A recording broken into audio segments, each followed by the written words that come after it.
প্রিয় দেশবাসী, আসসালামু আলাইকুম।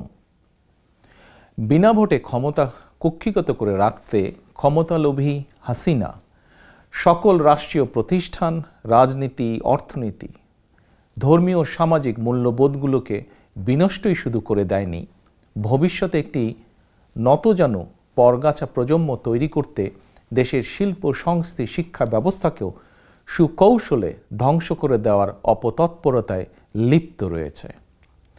ইউনিভার্সিটি অফ সাউথ আফ্রিকার প্রবেশদ্বারে লেখা রয়েছে, কোনো জাতিকে ধ্বংস করার জন্য পারমাণবিক হামলা কিংবা দূরপাল্লার ক্ষেপণাস্ত্র নিক্ষেপের দরকার নেই, বরং শিক্ষার মান বিনষ্ট করে শিক্ষার্থীদেরকে পরীক্ষায় অসৎ উপায় অবলম্বনের সুযোগ দিলেই যথেষ্ট। এই কথাটির তাৎপর্য বোঝার জন্য দেশবাসী বাংলাদেশের বর্তমান শিক্ষাঙ্গন এবং শিক্ষা ব্যবস্থাই হতে পারে একটি নির্মম উদাহরণ।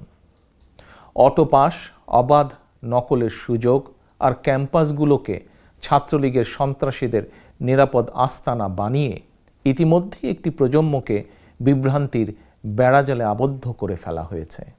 এখন আবার কোমলমতি শিক্ষার্থীদের উপর চাপিয়ে দেওয়া হচ্ছে বাংলাদেশের আবহমান কালের ধর্মীয়, সামাজিক, সাংস্কৃতিক মূল্যবোধের সঙ্গে সংস্রবহীন বিতর্কিত এক শিক্ষা কারিকুলাম। এভাবে একপেশে কারিকুলাম চাপিয়ে দেওয়া কিংবা স্কুল খোলা অথবা বন্ধ রাখা নিয়ে এক এক সময় এক এক রকম সিদ্ধান্ত স্বৈরাচারী হাসিনা মনে হচ্ছে স্কুল কলেজের শিক্ষার্থীদেরকে অন্য কারো ইচ্ছা পূরণের হাতিয়ার হিসাবে ব্যবহার করছে।